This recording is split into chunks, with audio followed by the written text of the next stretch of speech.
RP news से मैं बिरबल कड़वा। आज हम पहुंचे हैं ग्राम पंचायत सैनवा के नवनिर्वाचित सरपंच युवा सरपंच भैरूलाल जी सुथार और उनसे खास बातचीत करते हैं, क्योंकि गांव की जनता ने अब कर जहां भी जाते हैं तो ज़्यादातर युवाओं को मौका मिल रहा है। गांव के लोग युवाओं को चाह कर आगे ला रहे हैं और देखते हैं उनके विचार और एजेंडे क्या है।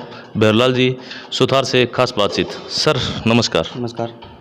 तो सबसे पहले सरपंच साहब ये बताइए कि आपने कैसे सोचा कि मैं सरपंच बनूंगा और आपके एजेंडे क्या मुद्दे थे और क्या एजेंडे थे? सर मैंने सोचा कि लगभग मैं भी 10-15 साल से देखता रहा हूँ कि कोई गरीबों के आदन तक कोई सुनने वाला नहीं है। जी सर। तो क्या है, मैंने सोचा क्यों नहीं मैं एक बार गरीबों का मसीहा बन जाऊँ। जी जी। तो इस उद्देश्य में ही मैंने चुनाव लड़ा है। जी। तो सर ज़्यादातर जहाँ भी जा रहे हैं युवाओं पे जनता भरोसा कर रही है, तो क्या यह सही है या गलत? कहाँ तक खरे उतरेंगे युवा? मैं तो सर 100% खरा उतरूँगा, चाहे कुछ भी हो जाए। मैं हर एक सुख दुख में गरीबों का साथ रहूँगा, गरीबों की मदद करूँगा। और चाहे राजस्थान सरकार की योजना हो, चाहे केंद्र सरकार की योजना हो, मैं गरीब से गरीब तक पहुँचाऊँगा उसको। भैरूलाल जी पहले भी किसी राजनीतिक पद पे रहे या राजनीति में आने का आपका मुख्य उद्देश्य क्या था? पहले मैं एक बार वार्ड मेंबर का चुनाव लड़ा था। जी 2013-14 में तो मैं हारा था और अभी मैंने सरपंच का चुनाव लड़ा है। जी।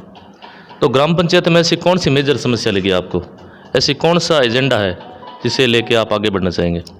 सर मेन समस्या ये है, मेरा यही उद्देश्य है कि मैं चाहता हूँ कि मेरे गांव का हर एक बच्चा बालक बालिकाएं पढ़कर आगे बढ़े, तो हमारे गांव का एक नाम रोशन होगा कि हमारा गांव एक सक्षम गांव है।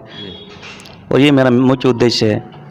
सैनवा की बात करते हैं तो सर शिक्षा के क्षेत्र में काफ़ी पिछड़ा हुआ है, क्योंकि चित्तौड़ के गढ़ से निकलते पहली पंचायत है वैसे देखा जाए तो शिक्षा के क्षेत्र में आपके क्या प्रयास रहेंगे? शिक्षा के प्रयास से मैं क्या बोल रहा हूँ, अगर ऐसा भी होगा बालक बालिकाएं ऐसे सक्षम है वो उनकी फीस नहीं भर सकते हैं, तो मैं चाहूँगा कि मैं उसकी फीस जमा करवा के उनको आगे बढ़ाऊँ।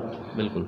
ग्राम पंचायत में अगर जो गरीब है, गरीब स्टूडेंट है, उनको आप पंचायत के माध्यम से सरकार के द्वारा जो भी योजना आती है उससे आगे प्रोत्साहित करेंगे। दूसरा एजेंडा है सरपंच साहब, यहाँ जैसे हम देखते हैं कि यहाँ ज़्यादातर का खेती पे डिपेंड है, किसान वर्ग है, मजदूर वर्ग है, तो उनके लिए आपके क्या एजेंडे रहेंगे? जो भी खेती में है, खेती में संबंधित जो भी उनको सुविधा मिलेगी हम दिलाएंगे। किसानों के लिए क्या विशेष प्रयास किए जाएंगे?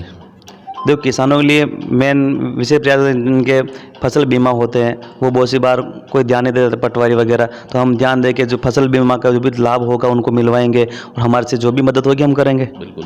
सरपंच साहब आप युवा सरपंच है, तो विशेष तौर से युवाओं के लिए आपके क्या प्रयास रहेंगे? क्योंकि युवा है वो नशे की तरफ अग्रसर होने हैं, तो उनके लिए क्या विशेष तौर से कदम उठाएंगे? मैं तो चाहूँगा कि हमारे यहाँ पे एक ब्रांच चलती है उसको भी बंद करवाऊँ। बिल्कुल। और और मैं नशे के सख्त खरा उतरूँगा। नशे में अगर मेरे युवा कोई जाएंगे तो मैं उनको रोकने का प्रयास करूँगा। बिल्कुल।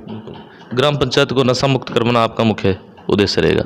तो उसमें साहब एक विशेष तौर से यहाँ देखा जाए तो क्योंकि बिल्कुल सिटी के नज़दीक है और बेरोजगारी की स्थिति बहुत ज़्यादा रहती है, तो युवाओं के लिए विशेष तौर से रोजगार के लिए क्या आप एजेंडे उठाएंगे? रोजगार के लिए हमारे यहाँ पे भी छोटे मोटे उद्योग है, तो हम वहाँ पे प्रयास करते हैं कि हमारे जैसे सरस डेयरी है तो हमारे गांव के आदमी को हम लगाने का प्रयास कर रहे हैं और जो भी हमारे से हेल्प होगी हम करेंगे उनके लिए।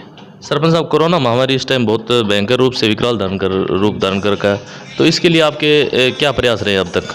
प्रयास तो हमने जो भी नियमानुसार काम था हमने करवाया, सैनिटाइजर करवाया, सब कुछ करवाया और हम जो भी गरीब थे उनको भी राशन वगैरह सब दिलाया और जो भी उनको कोई समस्या होगी हम उनकी समस्या का समाधान करेंगे। धन्यवाद सरपंच साहब। आरपी न्यूज़ जो आपने हमें समय दिया उसके लिए बहुत बहुत धन्यवाद सर।